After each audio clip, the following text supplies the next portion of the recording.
My brother and I have always been intrigued by the unexplainable. Like many, we're fascinated with stories of the supernatural, fringe science, and modern-day mysteries. Though we've seen no first-hand proof of its existence, our minds remain open to the possibility. Unsatisfied with the so-called evidence on television and the internet, we are choosing to take matters into our own hands and conduct our own interviews and research. Now we're on a quest to speak with as many people as we can and hear the stories of these events from those who have lived them. No Hollywood effects or exaggerations, and no hidden agenda. We invite you to listen and decide what and who you believe. We are the Brothers Mysterium.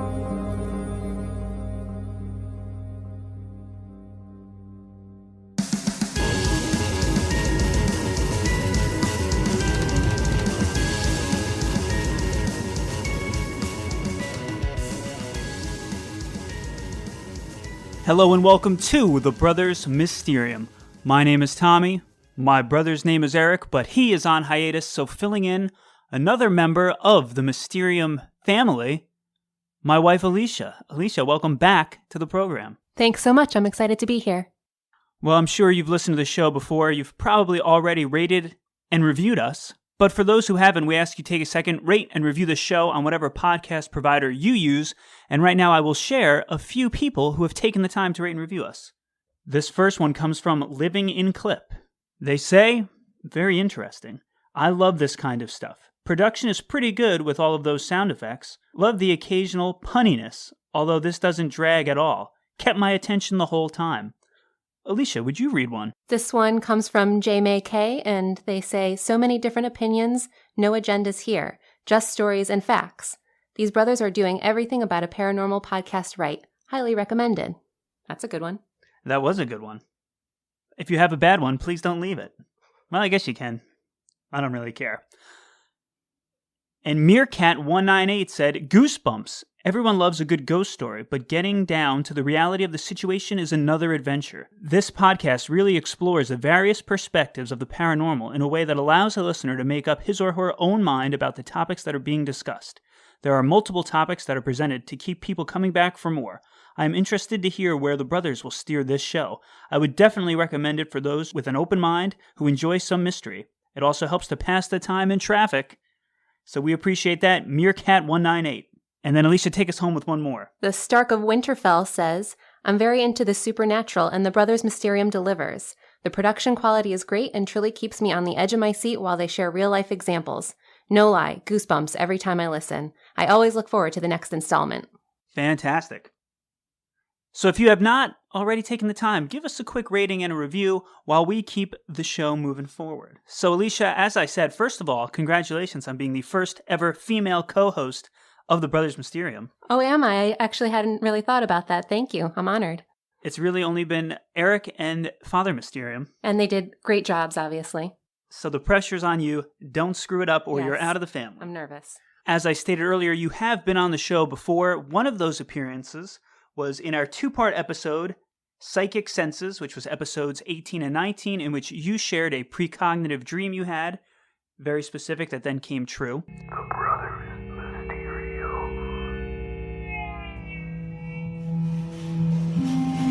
I had a dream one night that one of my coworkers, who I don't really work very closely with, we have worked on a couple of projects together in the past, but we're on completely separate teams. So she's not somebody that I really see regularly. So I had a dream one night that she came into my office, and it's usually the same sort of routine. Anytime anyone's leaving, they knock on your door, they say, hey, do you have a second? They come in, they close the door, they sit down, and you basically know exactly what's going on. So she, in my dream, knocks on my door. She says, Hey, Alicia, do you have a second? I'm thinking immediately, oh, great, somebody's leaving, and I like her. I don't want her to necessarily leave, so I'm really disappointed. And so she sits down and says that she is leaving, and I say, oh, is it, because you're so sick of working with your clients? She, in our office, works with the most difficult to work with clients. They have, a reputation for being pretty challenging to work with. So that was sort of my first instinct, and that was what she said was the case. She just couldn't take it anymore. They were really getting on her nerves, and it was too stressful. So she decided to take another job.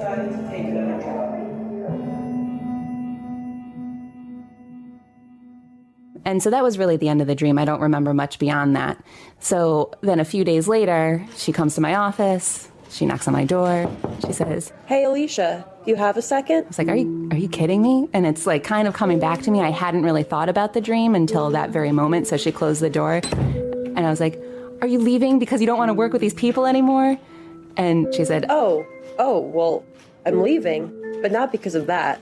My husband got a new job in another state. But why would you say that? And I was like, I had a dream. It's so weird. I hadn't thought about it until you just came into this room, and it's such like a deja vu moment. But I had a dream that you were leaving for that reason. And she said, oh, no, it's really weird. It's really funny. But no, that's not the reason why. And so we talked about why she was leaving. And, you know, it took me a little while to sort of get over the deja vu element of it. Having had that experience yourself, what are your thoughts just in general on precognition, clairvoyance, people being able to see or predict the future? Do you think such things are real? Well, I hope so. I think that would be pretty cool. I definitely don't think that my dream was really precognition. I think it was just because I had been working with this particular woman recently that was in the dream. But I think it would be really neat if people could really have these visions, have senses about what's going to happen in the future.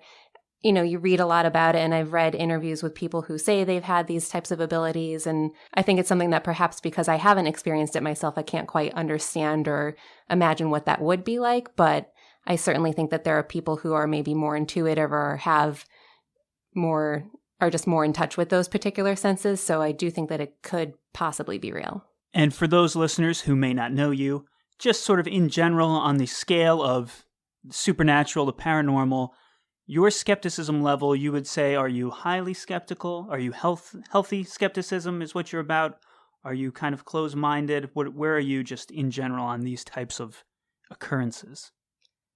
I would say more towards healthy skepticism. Again, because I haven't had any experiences myself, I really can't say 100% for sure this is true.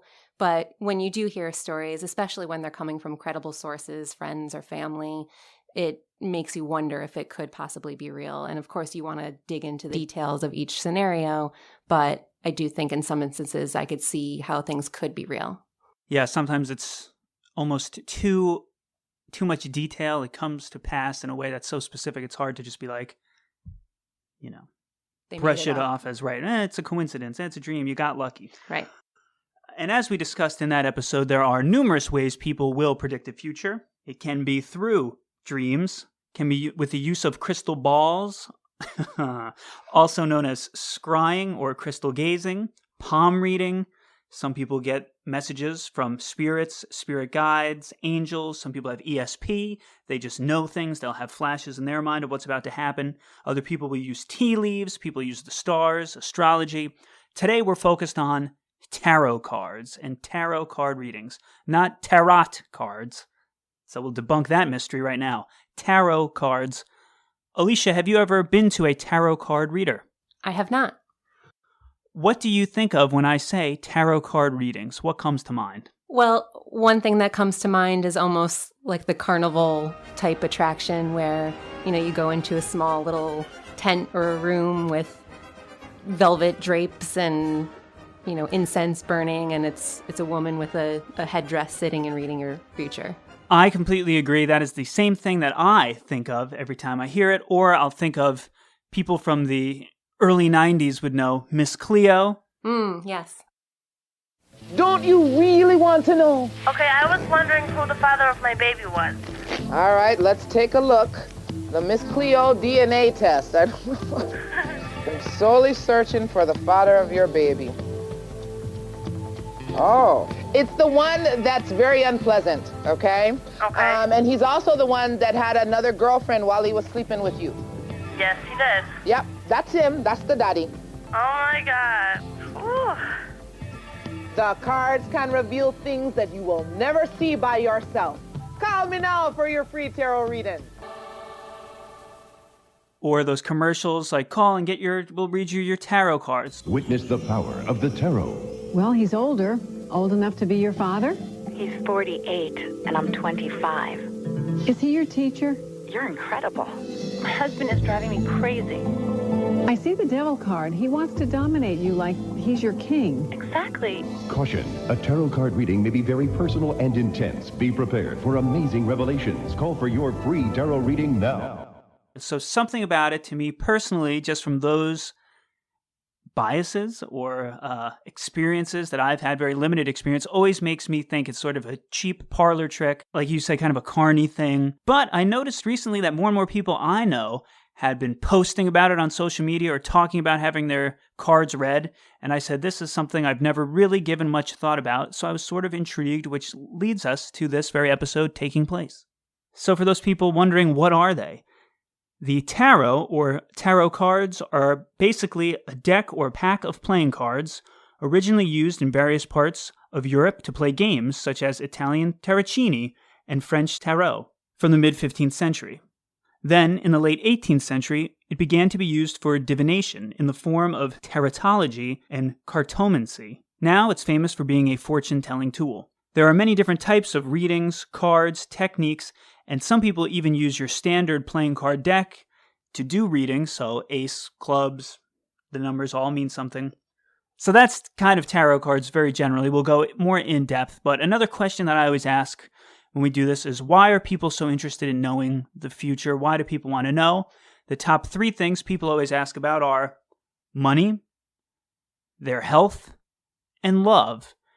Alicia, have you ever wanted to see a psychic to get answers about anything, or have you ever had the craving to know what's going to happen so badly you've reached out to someone? No, I haven't. And as you were talking about that, I was thinking, is that something that you would want to have predicted? Does that mean that if they predict it in one way that you don't have control over your own future? You know, I think especially with finances, health, and relationships, that's certainly something that you have a lot of control over and can change and can work at over time. So I think if somebody were to tell me exactly the way something were to turn out, I don't know that I would necessarily want to just stick with that one answer. Yeah, I agree. I probably shared this during the psychic episodes from Psychic Senses, episodes 18 and 19, but for me, it's almost like a spoiler. It's like, I don't want to know how things will turn out. For me, half the fun of life is you never know what tomorrow is going to bring. You never know what's going to happen. I feel like if you go in and then even if somebody said, oh, you'll die in a week, and they were right, then that week is going to suck. I'd rather not know, keep going about my business and doing what I'm doing. I will share one quick story. I was one time read by a friend of yours, who we will anonymously call Kate Zolo, who had a deck of cards. She did this crazy stuff. She gave me this reading. It was so cool, so much fun. Only about a year later, I found out she was basically just making it all up. So she had fooled me. I thought she was really doing something, but the experience itself was fun. It was cool just to be read, quote unquote. She's not a professional or anything, but so I guess that's part of the allure too, is many people might just go just for the heck of it, just for fun, maybe not fully believing in it. So, hey, different strokes for different folks. So as we briefly mentioned, you can use all different types of decks, all different types of techniques, like anything. And every now and then, something will happen. As I said in the intro, which is we're still in the intro, but as I said earlier, sometimes something will happen that really makes you wonder, is there something more to this? Is it not just a game? They're not just flipping cards and taking vague guesses.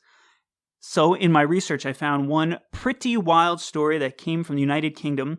2016, it made headlines when tarot card reader Jane Braden was giving a reading to a man named Star Randall Hansen at her shop in Brighton when he revealed that he had just committed a murder. The brothers Mysterium. Now, this sounds a bit like a plot from a Midsummer Murder, actually, but it is a true story. Clairvoyant Jane Braden, she drew the devil card during one of her readings, but even she couldn't have foreseen what was about to happen, despite her powers. She ended up in danger, grave danger, when the man sat in front of her suddenly confessed to a murder, and she's now here to relive the dramatic events. So, very good to see you. Did you not see this coming as a clairvoyant? Never heard that before. Right. So this guy came into the room. He did. And did you sense anything at all right from the start? He was tense, but quite often when people come into my shop, they are. So I didn't foresee what was coming, particularly at that point, until the cards came out. and I dealt 10 cards, and I could see that there was problems. By the time we got to the devil card, he broke down in tears and confessed to me that he'd murdered someone. And, oh gosh, I mean, I just can't imagine that happening, but did you believe him at that point? Absolutely, 100%. Why? Because to the last 4 cards was justice, the judge, and prison. And did you turn those cards after he'd said, I've murdered somebody? No, they were all there in front of me, but I was looking at the whole lot. So we were reading the first 3, but I'm already on the last one. In your mind? Oh, yeah, I'm before already... Before you turn them? They're all turned over, right. But I'm reading his here, but it's still his cards, but I'm looking at the end result. It's the end result that he was going to go to prison for a long time. So which card, I'm looking at some cards here, but which card, when you turned it, made him burst into tears and break down? The devil card, this one at this end. This end on the right? Yeah. With the wings? With the wings, yeah, that's the devil playing games and tricks. OK, so as soon as and you say, this is the devil card, what did he do? He just burst out. He just said, yes, I've killed someone. Okay. So that's a big responsibility for you. I mean, it's not... I mean, by your own admission, I'm sure you would say that the cards aren't always right. Absolutely. As well. How did you handle what he's saying to you? I had to keep everything calm. I believed him straight away. And were you worried for your own safety? No. I knew that he wasn't a threat to me. I just knew that. And I knew that I had to deal with it. And we talked a little bit, and then I asked him if it was okay if I called the police. Gosh, very And he brave said yes. of He That said is yes, brave. fine. Yeah. I think most people would have said, that's fine, off you go home, and then run to the phone. So what did he do? When you said, I'll go, you left him while you I rang left the him in the police? shop and went outside. The phone doesn't work in my shop, so I went, and I didn't want to make the call in front of him. I would have felt maybe a bit strange about that. So I went outside, made the 999 call, explained that I was a tarot reader on Madeira Drive, and that I've got a man in my shop's confessed to murder, and I believe him, and I'd like the police to come. No. This was May Day last year. We're going back a year, Yeah. and this man's name is Star Randall Hansen. That's correct, yeah. And so it ends up, he goes to court, the police arrive, and he is convicted of the murder of a Mr. Derek Marnie's body. And it was reported that Star stabbed this man. That's right, yeah. Yeah. So for the record, after a 2-week trial at Croydon Crown Court, Mr. Randall Hansen was jailed for life with a minimum of 15 years. But still a crazy story, would you not agree?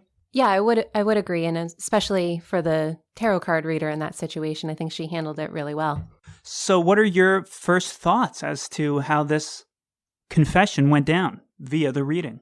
Well, my first thought is that she even said that he confessed, and that the tarot cards didn't necessarily... I didn't hear her say that she had predicted that this had happened or that she intuited that it had happened. He basically broke down and confessed based on the cards that were laid out in front of him. And I think that they could be interpreted in a lot of different ways. So I wouldn't necessarily say that... I think that the tarot cards prompted his confession, but I don't know that they necessarily caused his confession. I tend to agree. The first thing I thought was it's interesting that his name was Star. Was his first name? Star astrology? I don't know. True. Probably doesn't mean anything, but it was interesting. And I was thinking the same thing. If you're feeling guilty, you have this weight that you just murdered someone. I'm sure everything was making him feel like he was about to confess. That's, anytime you have a secret or trying to hide something, you feel like everything around you is about to make you break. So the devil card popping up is what kind of got him to confess. I do think it is very, very hard to explain away that the following 3 cards were justice, the judge, and prison. That's one hell of 4 cards in a row that apply exactly to his situation. So that was kind of impressive. That's true. That was the bit that really had me thinking the most, was those 3 additional cards, because I think it's a little hard to interpret those 3 in combination together in a different way. Yeah. And another great thing is just, I always like, of course, on the show, we have healthy skepticism. I like a real story. So it's not an urban legend. It's not like, well, did you ever hear about the murderer who got the judge, the jury, and the executioner? This was actually, did you like that 1920s? That's the guy in the corner tells me all my scoops. I like that it's a real, well, I don't like that it was a real murder because somebody lost their life, but it did take place, the murder took place, the cards fit, the person's in jail. So it's just a wild introduction to our exploration of tarot cards. And now with tarot cards, just like any other precognitive prediction of the future, sometimes you get these sort of vague horoscope type readings, such as you will get money soon, this time next year something bad may happen, or you're a strong person, but sometimes you hesitate, trust yourself more, you're going to have the most creative times coming ahead, you can change people's lives, you'll write a book, you'll make a new friend. I once had a friend open a fortune cookie and it said, you will get new clothes soon, which is probably one of my all-time favorite fortunes. But sometimes it's things that are so vague and can be interpreted so many different ways that it leaves it open where it's almost surefire that it will come true. At some point you will get new clothes. So I did think it was interesting, just again, judge, jury, devil. Mm-hmm. It all made sense in this line. But that is, as we've said on the show before, known as the Barnum effect, which is the tendency to accept certain information as true, such as a character assessment or horoscopes, even when the information is so vague it is actually worthless. And there's a lot of stories, and while going through trying to find people with stories that had a little bit more of a mystery to them, a lot of people had stories about they went and they were told at some point they would get pregnant, or I would say, did you have a reading? And they said, yeah, everything was true. It was all accurate. But then when I would say, oh, well, what? Give me some specifics. Was there anything really cool that blew your mind? They'd say, well, I don't remember any of it, which is sort of the Barnum effect. There's always an interesting difference between what was actually said and what you remember being said. We went into a lot of that with mediums even, where people will say the medium was 100% right, got everything, every name on the first guess. But then when they listen to a recording of their session, often there will be many names, but they only seem to remember what is true. So I went out to find the truth, find some stories with very specific results from readings, and our first one comes from Dori.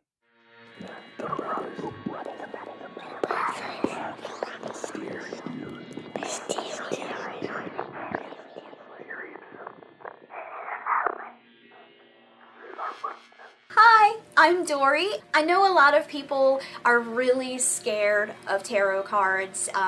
It puts them off, the fact that there is a death card and a devil card and things like that. And people don't know what those mean, so it frightens them and they shy away from it. But tarot cards are really very harmless. I promise. They're just something that I grew up with. My mother is pagan, and giving tarot card readings to all of us, my brothers and myself, it's just normal. That's how I grew up. All it is it's a tool. You can use it to either ask questions of your spirit guides or the angels that surround you, or perhaps you believe that you're plugging into your own intuition. Either way, it's a tool. It's a communication device, and it's really nothing to be afraid of. And even though she grew up with tarot cards, that didn't mean that Dori couldn't still be confused by a reading. This particular thing that I'm about to talk about, it's more than just one reading, actually. It's a series of readings that went on over years of my life. It just progressed. So, and these are all readings that came from either my mom or friends of mine that were into tarot card readings as well. Now, the card that I'm going to talk about that influences this particular story is the Ace of Rods. And on my mom's deck, this has two sunflowers and a long, narrow staff, which is very phallic, because this card represents masculine energy. This is masculine sexual energy, basically. This is it's meant to look like a penis, basically. It's very symbolic, but that's what this card is. So typically when you see it, it does represent a very sexual, masculine being. That is why when this card first appeared in my distant future, I was confused. At the time, I was married to a woman. and I was identifying solely as a lesbian. So when this card appeared, I rejected it outright. Like, I was like, okay, that's nice, whatever. And I kind of ignored the card at first. But this card appeared in this position over and over and over, reading after reading after reading. This card stayed there. Stayed in my ever-changing distant future. This card was constant. And it appeared not only in readings that my mother did for me, but it appeared in readings that I did for myself. It appeared in readings that my friends did for me at parties and things like that. So this card, it was like calling for my attention, like, you are headed this direction, pay attention to me now. When my wife left me, this card moved. It started appearing in my immediate future. I still, at the time, identified as a lesbian. And for this card, this masculine energy, to move into my immediate future, I assumed that this was a very masculine woman that I was going to date. That's the only thing I could think of that made this card make sense. So I was dating extremely masculine women. Basically, I ended up dating some transgendered people and some people with various identities regarding gender. And I realized that gender was not a requirement. It wasn't an issue for me. That finding somebody that I had a connection with, and rather than rejecting them based on gender, was actually better for me. It actually made more sense for me. I made friends with my husband, and as I did so, this card moved from my immediate future to the element of water. Remember, this position represents emotion. This is something affecting me emotionally. My husband and I were just friends for a very, very long time. We dated other people, and I pretty much was still very, very off-put by the concept of dating a man. But when we went on our first date, this card moved to passion. It moved to the element of fire. This is a sense of purpose for me. This is passion for me. So this card to move from just emotion to passion, that was important. Since I've married my husband and we've been together for years and years now, this card now sits usually in the position of earth. This is home. This is where I'm coming from. This is my safety zone. So for this masculine sexual energy to sit in my home it's radical. For somebody that used to be strictly rejecting of anything masculine or anything male because I was trying so desperately to fit into this stereotypical box of sexuality called lesbianism, that I was so against this card being in my life, and yet it's there and it's comfortable and it's normal for me now. So that's the story. It takes place over years and years and years, probably 8 to 10 years this story takes place. But this card went from distant future to immediate future to emotionally impacting me to driving my passion to sitting in my home.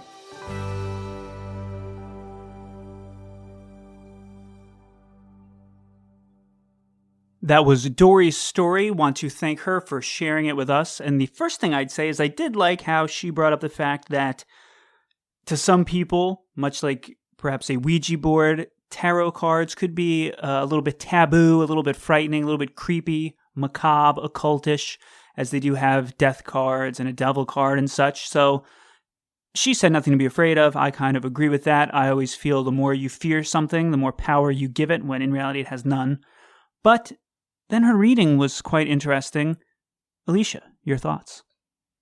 Well, I think what struck me the most was all of the different variables. So this happened over the course of 8 to 10 years, she said, and it was in readings by several different people, including herself, and the card continued to move. So I think it's really hard to explain away something when all of those variables are combined. So, for example, she said that it moved from her distant future for a couple of years, and then after her wife left her, it moved to more immediate future and so on. And I thought that that was really interesting to hear how it sort of progressed over the years until it finally came to fruition.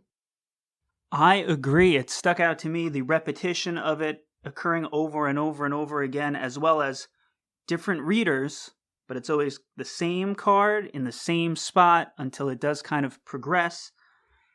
It is definitely a big jump to go from you're a strict lesbian at the time. The card says you're going to be going for a man, a rod, as some might call it. And she, even herself, is sort of like, yeah, that's not happening. This must mean something else, or maybe I'm interpreting it wrong, even though it's a masculine card. There's nothing like that happening in my life. She was married at the time, so the odds of finding love with a man, two things that seemed very unrealistic. But then as the years go by, the card stays. She ends up splitting with her wife. She does say, which I think is interesting, and it makes me wonder about fate and free will. After receiving this card, she's then thinking about masculine women. She dates masculine women. She's almost trying to find that match. She then dates some transgender people, finally ends up becoming friends with a guy who she then marries, but she definitely kind of fades away from women only, or at least very feminine women, to more masculine women, and then kind of crosses over finally into a man. And I wonder, did the cards lead her to that, knowing or believing and trusting that she was going to end up with a man, a masculine energy? Did that then change her fate? Was there maybe a perfect match for her who was a beautiful, very feminine lesbian girl who she was flirting with at a party, but then she said to herself, this isn't going to go anywhere because the cards told me I'm going to end up with a masculine energy. So she left. I always wonder, how much do these readings come to fruition because a person is seeking it out and trying to play along those lines, rather than if there was no reading, she was never expecting a masculine energy, would she have been dating different people? Right. I was going to add the same thing. So it was almost like she was trying to make the cards come true, in that she was seeking out more masculine women and hadn't really considered a man at that point. But like you said, towards the end, she started to open up her mind a little bit more, knowing that the cards had predicted a man in particular. So it's almost like she was using the cards as a guide, knowing that I guess that would be the right decision for her. But to your point, would she have turned away from somebody else who could have been a really strong match for her as well, knowing that that person wasn't masculine enough? And regardless, at the end of the day, the cards were correct in this instance, as she did end up with a man.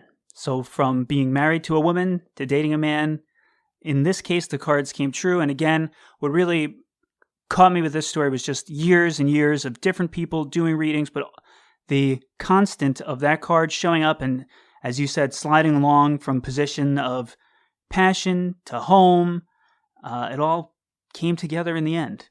Let's jump into our next tarot card experience.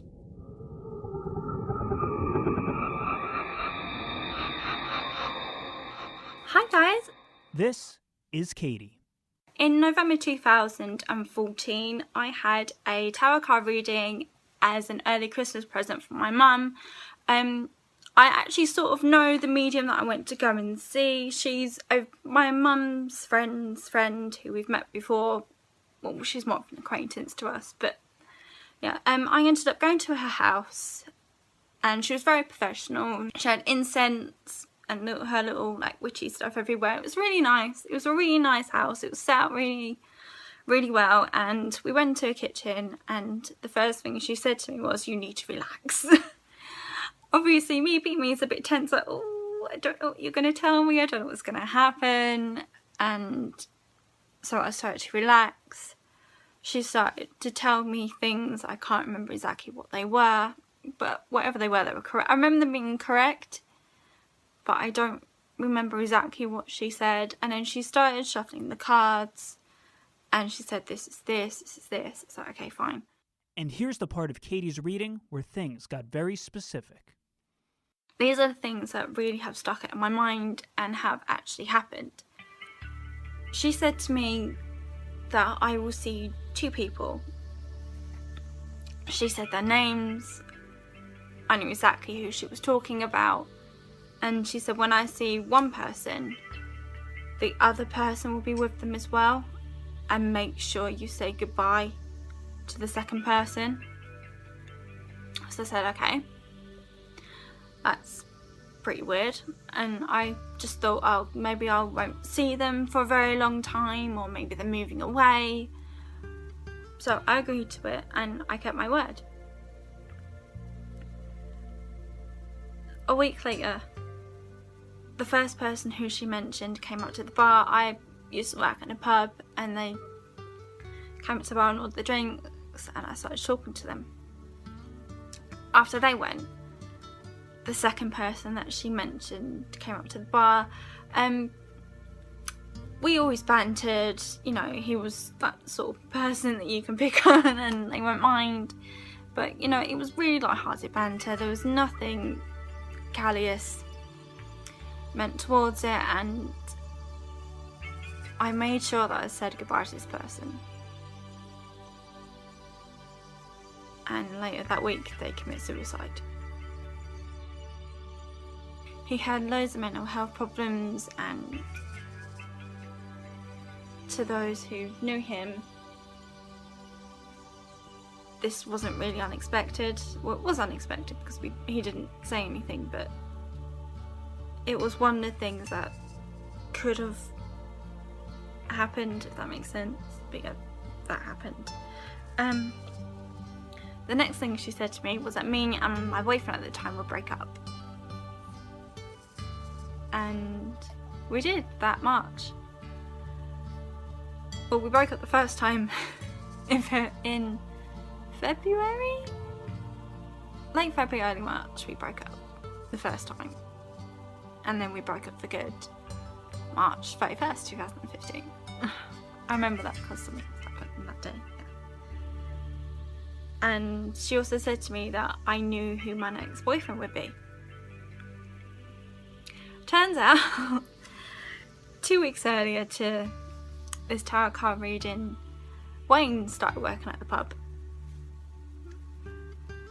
Yeah, and we all know what happened there. She also said to me that I would get pregnant.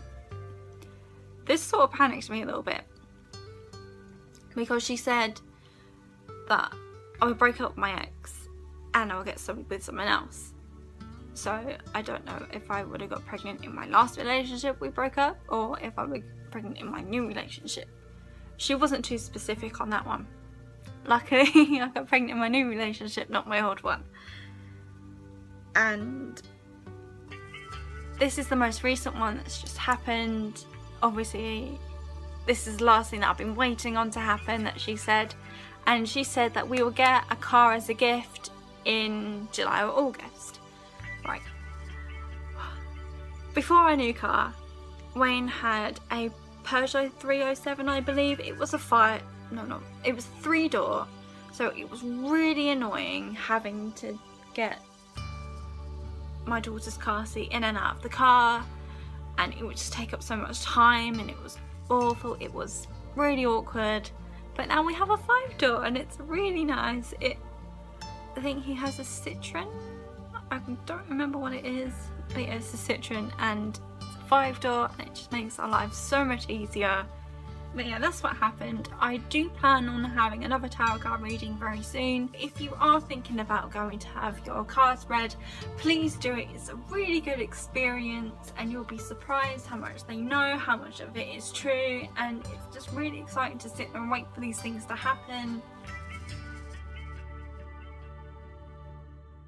So we want to thank Katie for sharing her tarot experience. A lot going on here, but the first thing I'll point out is she said she sort of knew the medium tarot card reader that she went and saw. It was sort of a friend of her mom's friend type of situation, which I find interesting. When it comes to mediums on the show, we always said go to somebody who's got a good reputation, but I don't know if you want to go to somebody who knows you or knows people that you know, because it could kind of taint how much of it they know or have looked into versus how much of it they are receiving from a supernatural source.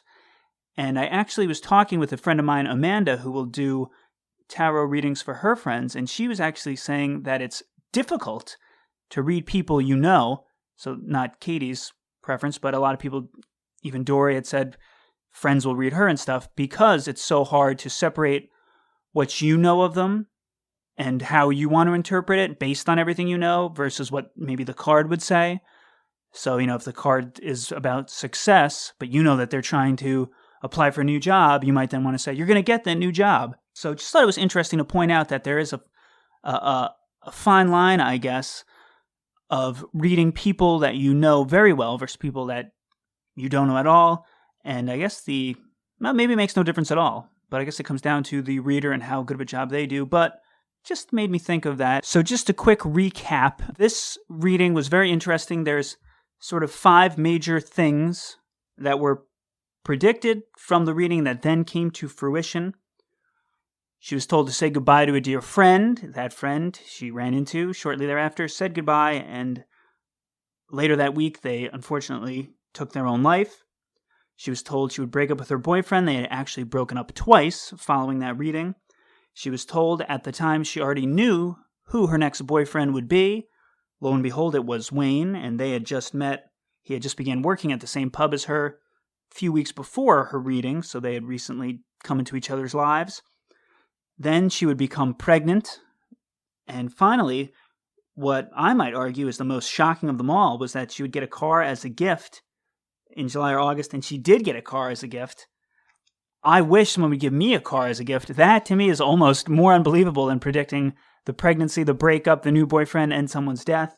Just because, who the hell gets a car as a gift? I don't know. Maybe just, I've never gotten one, or I don't even know if anybody I know has. If they have, they've been crappy cars. But enough about the cars.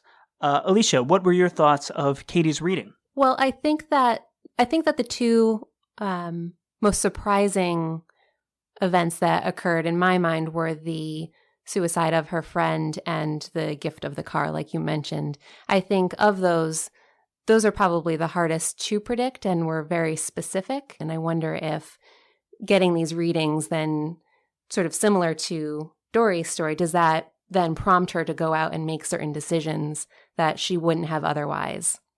So, I think breaking up with your boyfriend, that's something that you can decide to do. Getting pregnant, that's something that you can either decide not to do or decide to try to do. And similarly, dating somebody that's already in your existing group of friends, knowing that, okay, well, if it's somebody that I know, who's it going to be? And you start thinking about who you already know. So I think some of the things that were predicted, she could have just sort of made happen on her own, knowing that this is what the card said that I should do. But I do think that the suicide of her friend, even though she did say, it wasn't unexpected, knowing that he had mental health issues, I think that it happened so quickly after getting this reading, and that his suicide did occur after the next time that she saw him was surprising. And then similarly, I've never gotten a car as a gift, and that was a very random and specific thing. I wish we knew more about that particular story, but... Yeah, and as I had said earlier, a lot of people had told me when I was asking them if they had any tarot experiences, they would say, oh, they said I would get pregnant, and then I got pregnant, but never very specific, never, you'll have a girl, you won't. And I feel like part of that could always just be, depending on the age of the person who's sitting down for the reading, you can guess whether or not they might be trying to have a kid. And you almost have some of that stuff, I feel, is almost like 50-50. Mm-hmm. Like you'll either break up or you won't break up. It's not like you'll either get a car or you won't get a car. I would say chances are, for the most part, you won't get a car, which is very specific. As you said, the suicide happened right after. She said that got specific too. You're going to run into 2 friends. Make sure you say goodbye. So that was much more in depth than just you'll break up. You'll have a kid. And there's also really no timetable besides the car. She gave the months that she would receive the car, but it wasn't like you'll have a kid in the next year. She could have, that's sort of open-ended. You'll have a kid. You'll break up. But I think what is interesting is, I guess, all of those little things being right in a row, where it ends up being the 5 of them were all pretty dead on. They all did come true in the end. And once again, it makes you wonder. Some of them were vague in general. You're going to break up, you're going to have a kid. But others were very, very specific. So hard to say. In this case, at least for me, yeah, the tarot reader got lucky or the tarot reader guessed, because some of it is just too specific, I feel, to be a shot in the dark. The brothers. Mysterium.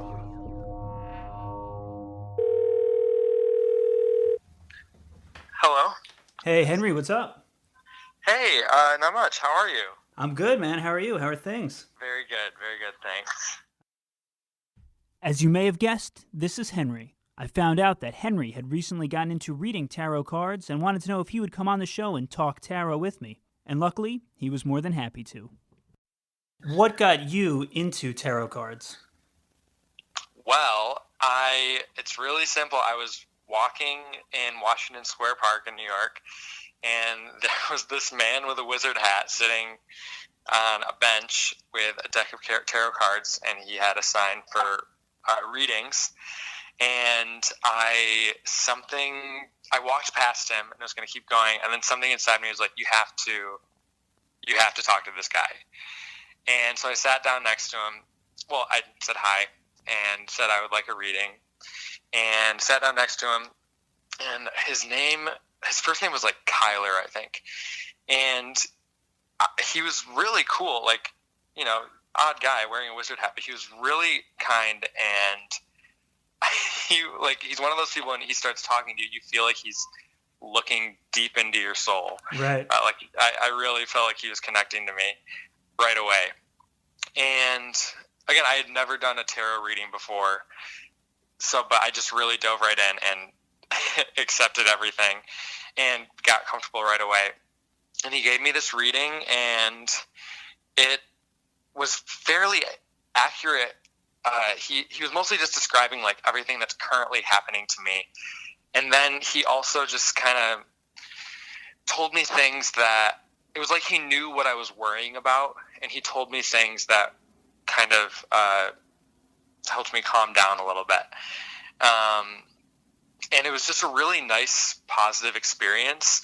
It wasn't weird or spooky, and he wasn't saying like, this is your future. It was, and a lot of the stuff he told me was like rather vague as well, but it really spoke to me still. And so I was like, I'd like to get a deck of tarot cards. I don't know what I'm doing. I've never had any like psychic abilities, but I decided to investigate it, and I went online, and I found there's so many different types of decks.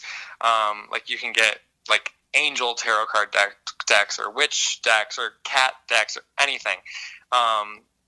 And all sorts of different artwork. And all the decks have the same like 4 suits. Maybe they might be called different things, but it's the same, like they all line up with each other. And I bought and I found this deck called the Good Tarot, and it's the same tarot deck, except all the imagery is like very like beautiful and not scary, and it's the same, again, the same cards. Like there's a Hanged Man card in the original tarot deck, and that card is still in the Good Tarot deck, but this deck really focuses on taking the darkness and finding a way to make it light, or finding a way to learn from it so you can create light, stuff like that. So that really drew me in because, I don't know, I wanted, it's scary to, like tarot, it has like, it's kind of daunting and creepy if you don't know much about it. So this was like a nice way to ease into it, and I ended up really enjoying it. And I've started doing readings all the time just for anyone I was with, like friends and whatnot, and I started doing them on Facebook Live. And the more I did it, like the easier it was to like speak with the cards. Like I have this book that comes with it that describes each of the cards and what they mean, but I felt like I got better and better at interpreting them on my own and coming up with my own things to say. And I still don't think I have like psychic abilities or anything, but these cards really helped me. Like they introduced ideas that allow you to think about things differently and see new solutions or discover things about yourself or other people. And yeah, that's why I like them and what's grown in me since using them. Very cool. And you had said, like, you don't think you have psychic abilities or anything like that. Can anybody basically learn how to read the cards and then in some way have a little bit of that ability, I guess, and that they can kind of predict what's going on? Yes, I think so. I think it's all about committing to the act, like really allowing yourself to kind of surrender to these cards and say, like, I'm going to really take this seriously and look into this. And like, I've said things that I've, that are just kind of weird to say. Like, when giving a reading to a friend, I might say something like kind of foreboding or something. Not in a bad way, though. I guess that means bad. But I don't know. Like, if you really commit to it, like, I think you do go to a place inside yourself that has knowledge that you didn't know. And that's different than being psychic, but it's still, like, kind of powerful. It's something I've never been able to do prior to these cards. And yeah, I think anyone could do it and, study it a little bit and really commit to it. And the more you do it, you do have this like weird intuition that comes to you. After his introduction to tarot cards and his first reading by his friendly neighborhood wizard, Henry had a second reading, this time from a woman he encountered at an Italian restaurant. And she used the cards in a completely different way. So I also went, after I had been doing them a while, I found this psychic who like has this little setup in an Italian restaurant in the West Village. And I went to her, and I didn't know she used tarot cards, but she gave me a reading, and she did the entire thing with tarot cards. And I don't know what she was doing. She would have me draw like 24 cards and then put them in a ring, and then we would flip them all over, and she would just kind of, it was like she was reading a book, but it was just this ring of cards, and everything she was saying was like spookily correct. Just saying things about like my family or deceased people in my life, and I don't know what she's a psychic, so but she was using these tarot cards as a way to like read me. It was interesting, and I would love to ask her someday what she was doing, because usually, psychics just kind of stare at you and tell you what's up. Right. And she would even, like my grandfather who died before I was born, she said she was getting messages from him, and she would say, do you want to ask him anything? And so I'd ask a question, and then she'd have me draw 5 cards and put them out, and that's how she would read what my grandfather was saying to me. And yeah, it was really bizarre, but cool. Sounds intense. Yeah, it really was an intense experience. And the cool thing about this reading and any tarot readings that I feel like I've done, or any like experience I've had with someone reading me, I've always like known what I was told. It's just I hadn't realized it yet. Do you know what I mean? Yeah, I follow you. So it's sort of like you knew it inside, but you just hadn't, like, it almost accepted it as the truth. Yeah. Or it just was like, it was like someone, even though you'd never thought of it before, it was like you were being reminded of it. Right. And that's why, like, people are really skeptical about people with psychic abilities and whatnot. And I think it depends on how you think about what they're doing. Like, are they really getting messages from like masters, or are they really like just good at like seeing right to your core and like picking up, like kind of sharing your intuition and finding things there, which I think that any person with psychic abilities could do or not. Like, I think that's what kind of these psychic powers are. It's like this really, really good intuition and reading other people's intuition, which it doesn't really make sense, but it does in my head. Yeah, I follow you. So how many times have you been read with tarot cards? You said the wizard on the bench and then the woman in the Italian restaurant. Have there been other times?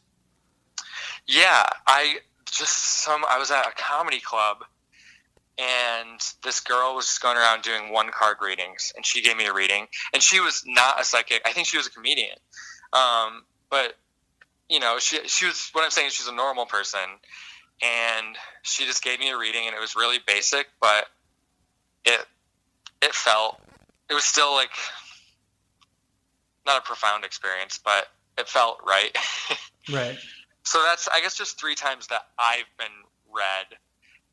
I've read myself with the cards. Yeah, I was going to ask about that.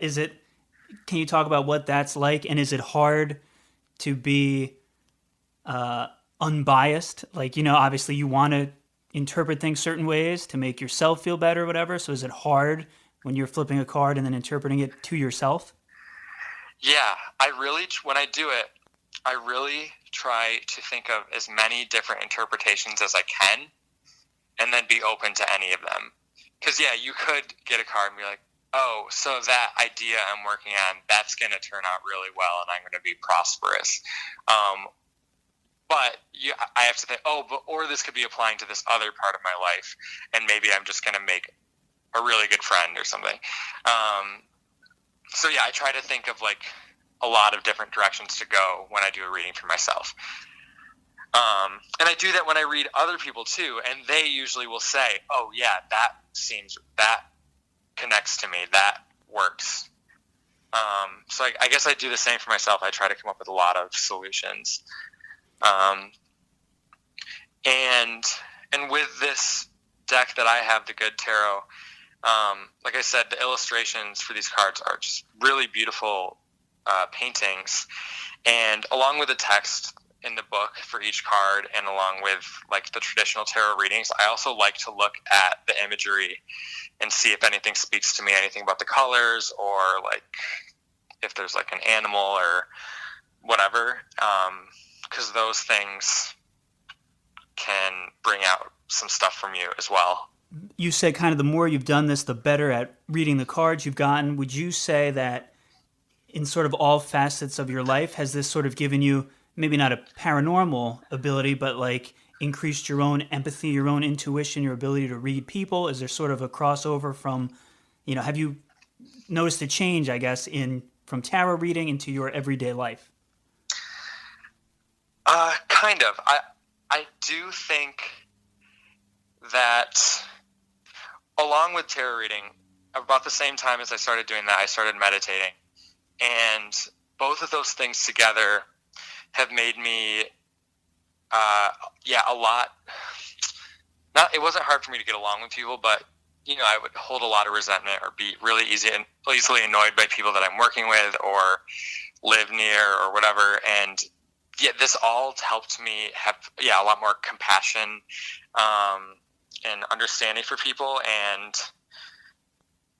I don't really worry about much these days, and I think that I can attribute that a little bit to the tarot readings, because like I said, with these cards, you can always, even if something dark comes up, you can see that as a way, something you need to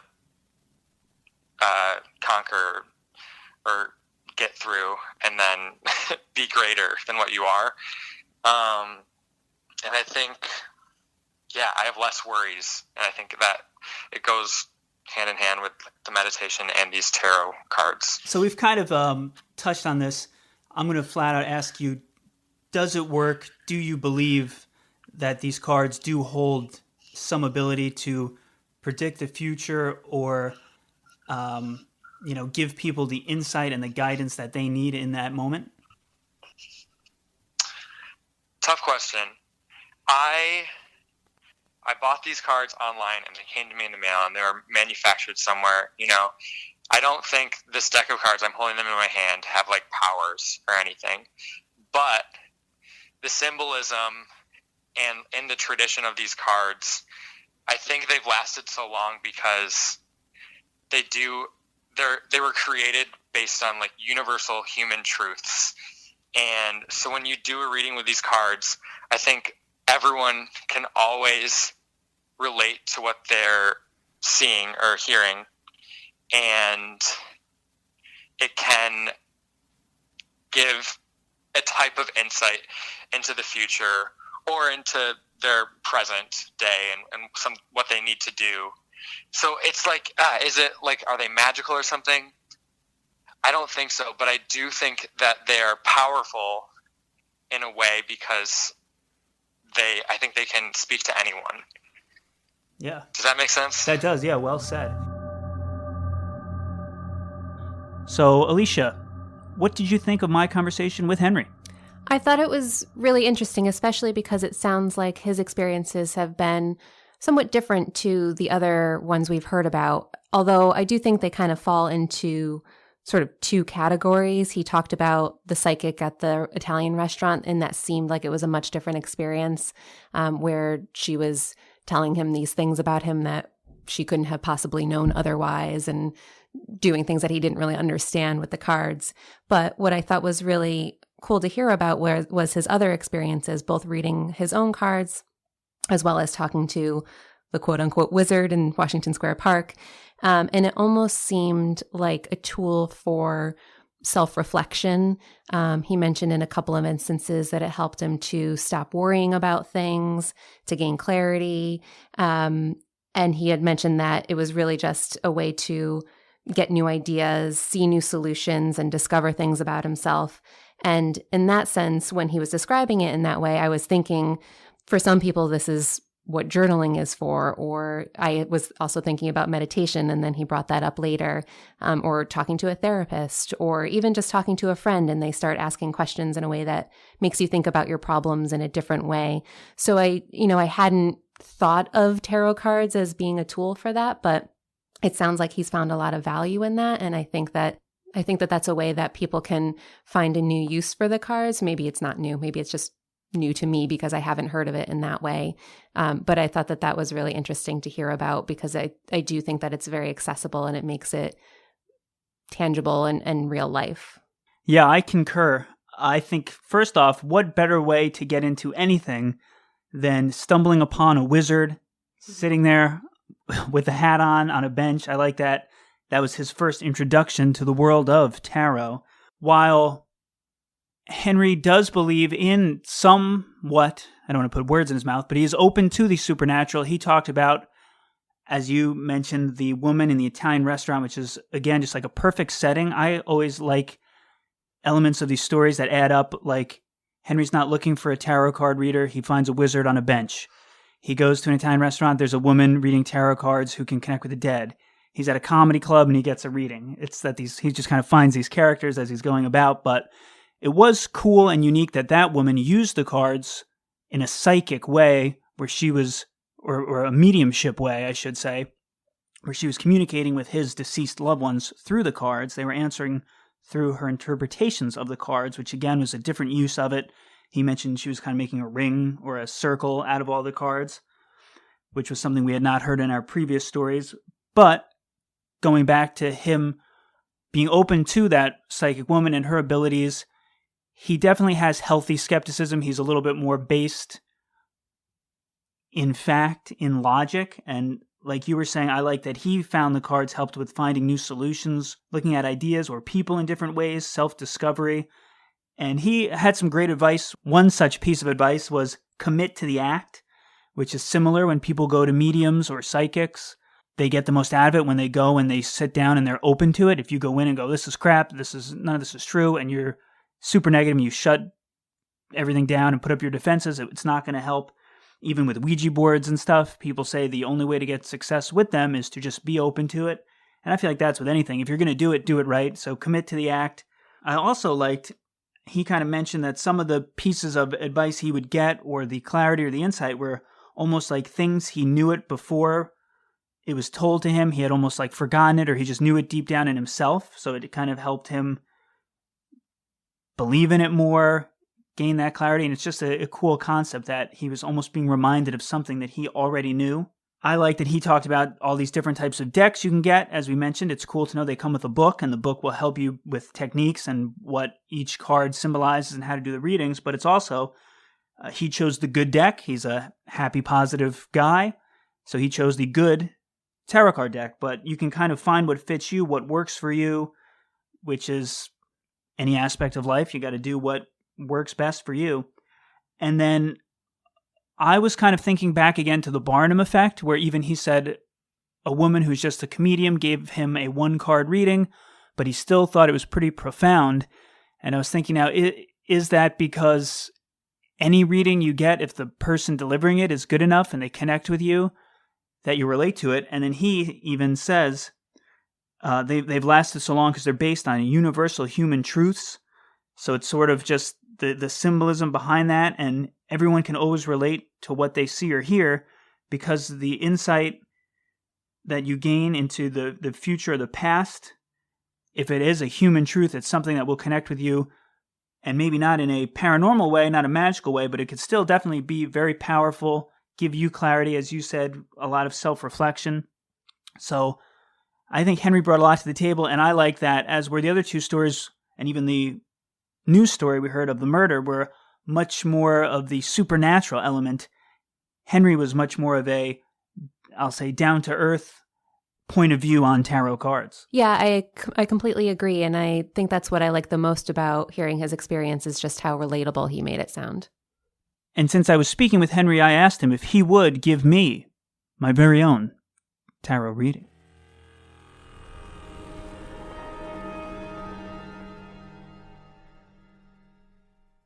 Would you be able to hit me with the reading right now? Absolutely. Awesome. So, would you like, I can do a 3-card reading or a 1-card reading. 3-card would probably take like 8 or 9 minutes, and 1 card takes a couple minutes. I'll go with the 3 if that's cool. Okay, sure. I'll try to be descriptive with what's on these cards. So I'm shuffling the deck right now, and I'm going to split the deck for you and take the top card. And this first card is going to represent your current energy, like what's happening now.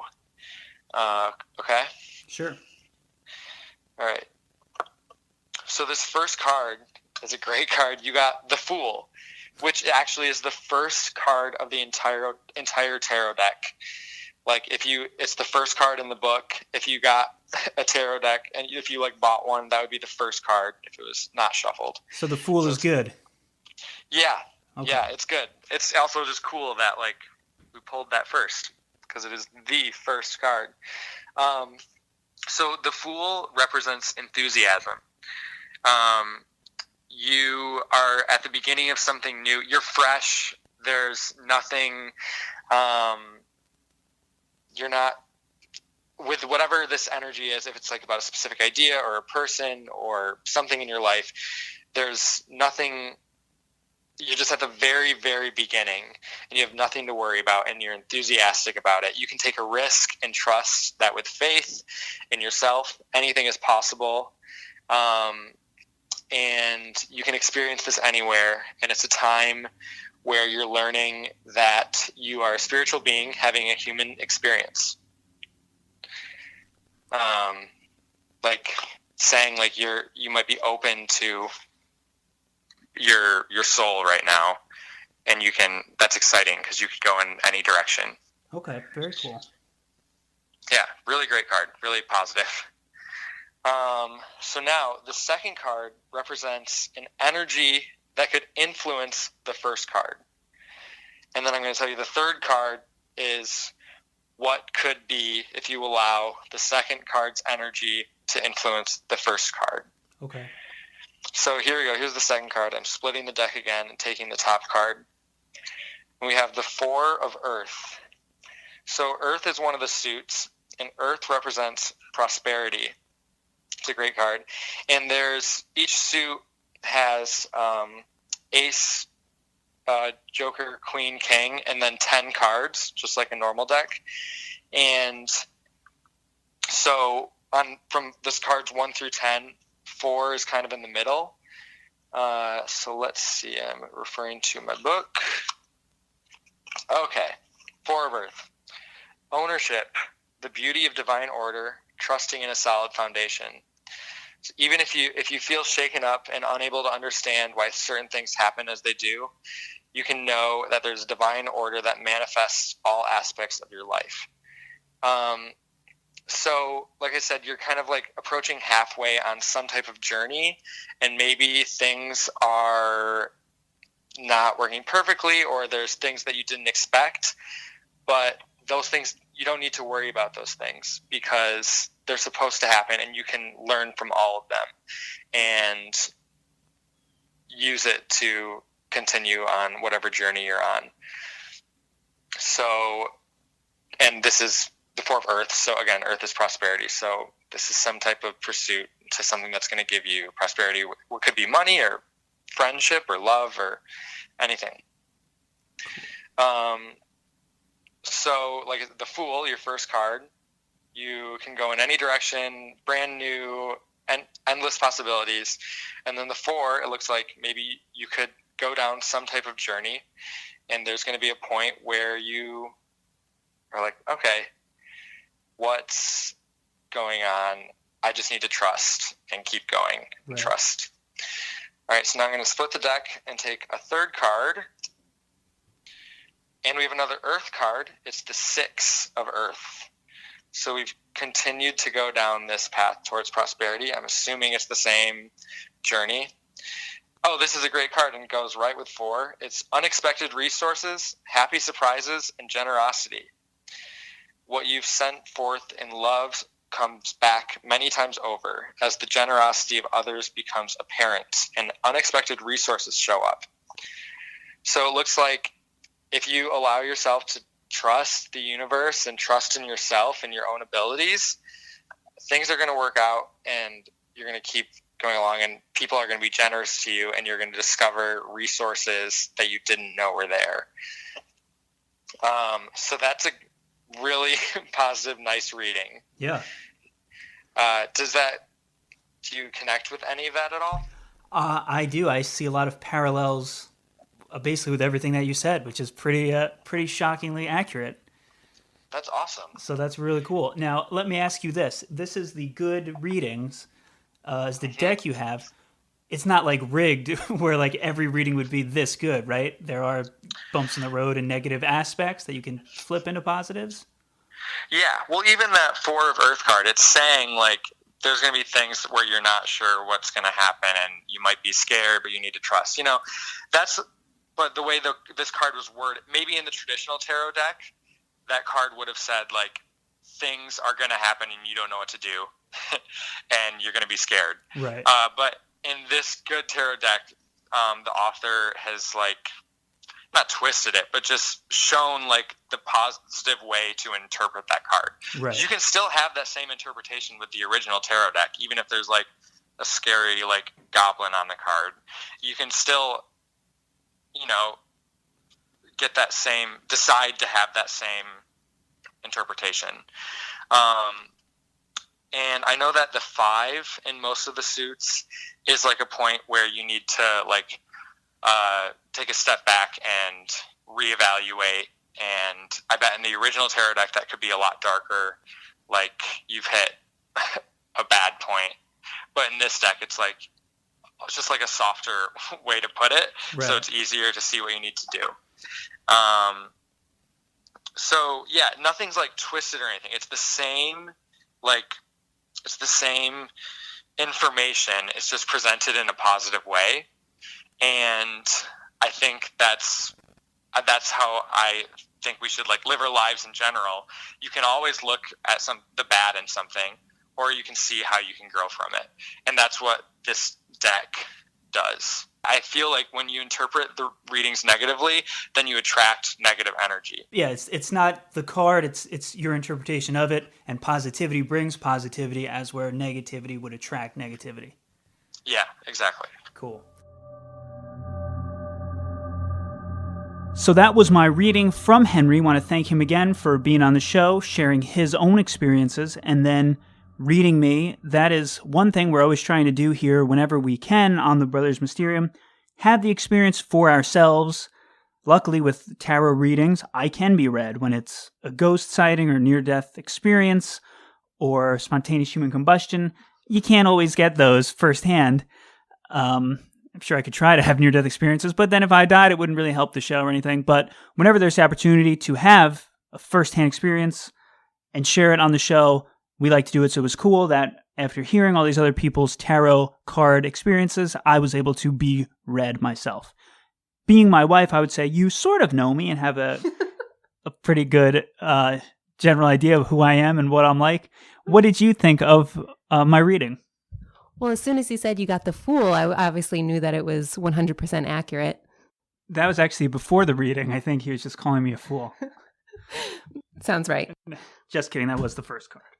Yeah, but I think starting with the Fool, when he was saying that somebody who's enthusiastic and you're starting something and you're really excited about it. As in general, when you're excited about something, you do throw your all into it, and you can be really enthusiastic and energized about stuff, and work really hard at it. And so that to me rang true. I was trying to think of a specific occurrence that it could be, but I also think maybe it just was describing you in general as your character. And then talking about the two following cards, the Earth cards, it's nice to hear. I think it was cool that you got such a positive reading, and just having that reassurance of even if things do sort of get stuck or you're at a crossroads or things start going wrong, just sort of trusting that you have the abilities to get through it, and also you'll have other resources and other people will provide that additional support and will help you along the way. So my question for you was, have you seen this, or have you been paying attention? It's been a couple of months since the reading, so have you been thinking about what this could possibly apply to, and how far into the cards have you gotten?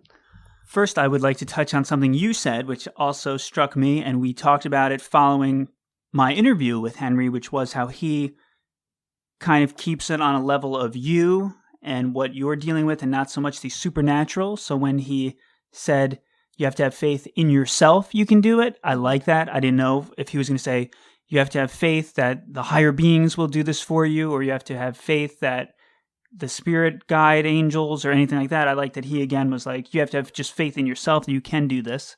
So I like that his reading was consistent with what we had discussed prior to the reading. And I have been paying attention, and I believe that all of this has come true.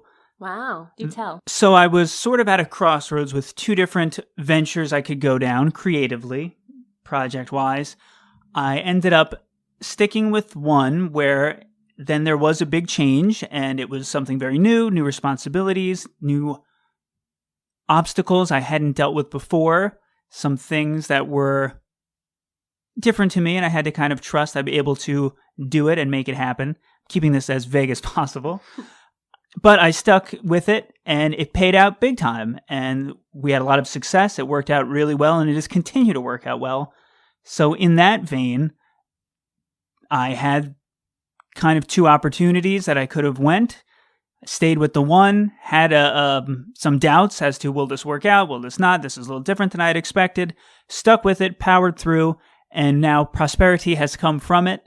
So it's been quite exciting, and I'd say it happened literally starting a few weeks after I had spoken with Henry. So it all, it's also what I was thinking about when I told him that it all made sense. I was thinking about that particular project and if I was going to stick with it or explore a different opportunity, and it all just worked out almost exactly as he had predicted.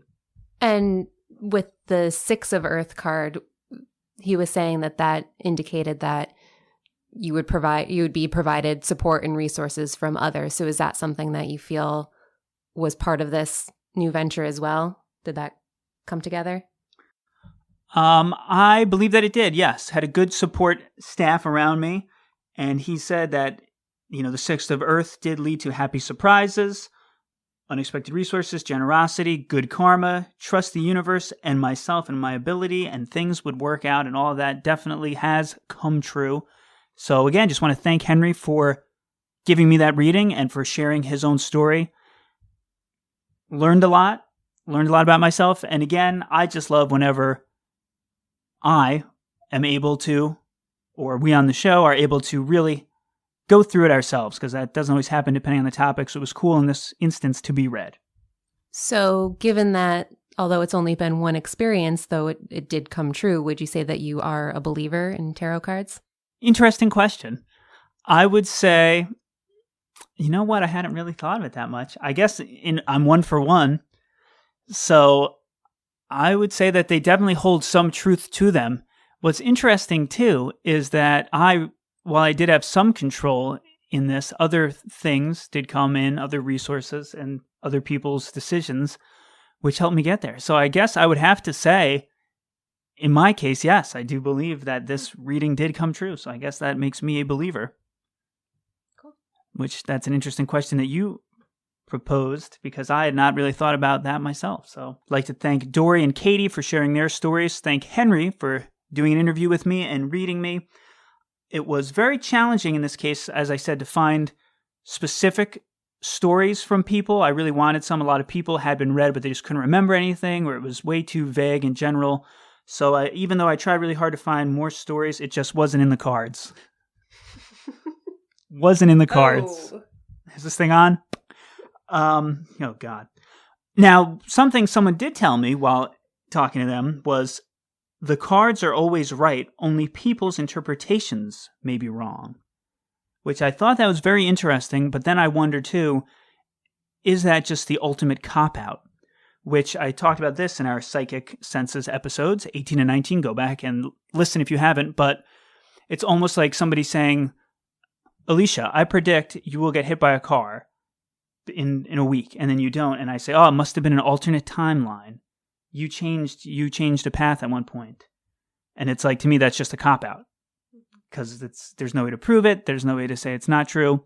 So I wonder, is it a cop-out in a way to say, well, the cards are always right. It's user error. I don't know. Could be, but an interesting quote. It's also interesting that psychic abilities, clairvoyance, mediumship, all of these we call them gifts. And we say, it's a special sense. Certain people are born with it. Only certain people can tap into it. We might all have some potential, but it's really these experts, these chosen ones that have that gift. But when it comes to tarot cards, almost anybody can do it. You can do it with your friends. You can go buy a book. And I wonder if that, in a way, as we talked about earlier, has given kind of a stigma of if anybody can do it, it's not so special, it's not so cool, it is just a parlor trick, like we were talking about Miss Cleo and cheesy commercials and stuff. Do you feel in any way that the fact that anyone can do it maybe hurts? Or does it help tarot cards? Well, I think it all depends on what you're trying to use it for. I think if, like Henry described, you're trying to use it as a tool to learn more about yourself and look at your problems in a new way and discover new insights, I certainly think that it's appropriate to be using this as a tool to do that, and using the book and learning as much as you can about what the cards are saying and brainstorming and thinking about different interpretations for it. I think if you're thinking of it as this mystical psychic tool, the way, the psychic in the Italian restaurant, or even with their first story of the psychic using it and the person confessing to a murder, if you're expecting these sort of, astronomical results that not just anyone could do or anyone could predict, then I think it could hurt it in that sense. So I think it's all in what you're hoping to gain from it and how you interpret it. Yeah, I agree. I was kind of thinking almost like it's like, oh, I'm going to go to a doctor to get this done. But if your friend was like, yeah, I could probably do it, you wouldn't let him do it. You're like, I'm going to see it. Or if I was like, I can give you a tattoo. Have you ever done it before? Nah, but I'm a good artist. You'd rather go to a tattoo artist, a professional. But maybe the accessibility is what makes it special. You don't need to go to an expert. You don't need to go find a wizard, because Lord knows it's hard tracking down a wizard when you need one. Am I right, Hobbit friends? Another thing I think is cool, as Henry sort of pointed out, was the more he's done it and practiced it, the more his just like intuition has grown, and your intuitiveness, even in dealing with other people. So there are definite benefits besides just maybe predicting the future. Well, and I also think maybe this is where that one quote that you read comes into play, which is that the cards are never wrong.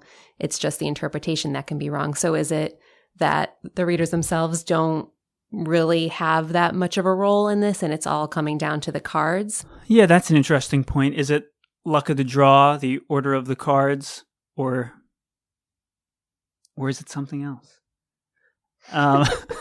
Another interesting aspect of this is that you can self-read, which is something that I've never heard of other people, psychics, sitting there saying I'm predicting my own future, or mediums, speaking to the dead themselves, just sitting there.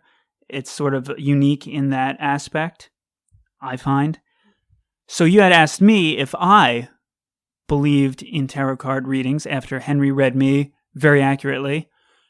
May I ask you now, after hearing all of these stories and accounts, what do you think about tarot cards? Do you believe that they have some sort of magic? Well, I don't know that they have magic. I'm still unsure about how I feel about them, but after hearing these different experiences, it sounds like it can lead to really positive outcomes, whether that's the actual future event that occurs, which could be, having a child or meeting your spouse, or at the very least, it's giving you a sense of calm and clarity about your own life and about your decisions. So because it sounds like it can lead to very positive outcomes, I feel like why not? Why not use this as a way to help you answer certain questions or just get another perspective on things that you might be struggling with, or even if you're not struggling with something, just to sort of get some thoughts and keep that in the back of your mind as you're making decisions, and not necessarily take it as 100% truth, but just another piece of data to help you to make decisions. Very well put. And even though I had a reading, only one from this episode, that was 100% accurate, I feel like maybe the true magic of these cards is what a few people hit on, but basically they're an instrument of self-discovery. They're more a tool, or almost like a mirror that gives us insight into who we are, what we are, and I feel like in that regard, they definitely do work. And maybe that's the secret behind it all, the universal truths within us that we know that we just need to reaffirm via the cards. Well said. Alicia, thank you so much for being on the show, the first ever female co-host. You did a fantastic job. Thanks so much. I had a great time. Thanks for listening, and we hope only good things are in your future.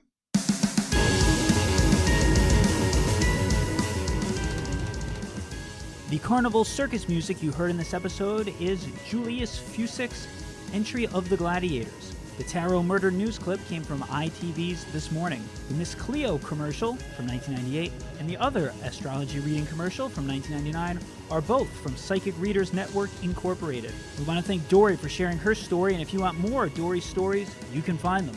Search on YouTube or go to facebook.com/Dori Storytime, DORY Storytime. Go to twitter.com/Doris Storytime, DORYS Storytime, or find her on Instagram at Dori's Stories. We also want to thank Katie for sharing her story. If you want more from Katie, you can check her out on YouTube as well, or you can find her on Facebook, facebook.com/Katie's Reviews. That's KATYS Reviews, or on Instagram, instagram.com/Katie Worsfold. That's KATY_WORSFOLD. And you can email her at katyjw14@hotmail.co.uk. Last but not least, we want to thank Henry for sharing his experiences and giving me a reading. Henry's a very talented guy, plays piano, and has a solo show, Halo Pop, which you can catch June 12th, 2018 at 9:30 p.m. at the Duplex in New York City. If you're in NYC, go check them out. It'll be fantastic. Our theme song is by The Never Grin. Go and check them out, an amazing band. If you want a Brothers Mysterium t-shirt or just a badass t-shirt in general, go to fightgiant.com, FIGHTGIANT.com. You know, we are always looking for the mysterious, the paranormal, the supernatural, the unexplainable. So if you have a story you want to share, don't be afraid to contact us. At Twitter and Instagram, we are Mysterium Bros, or you can go to facebook.com/thebrothersmysterium, or you can email us at thebrothersmysterium@gmail.com. Royalty-free music from this episode came from bensound.com and purpleplanet.com. Rate and review the show. Thank you for listening to The Brothers Mysterium.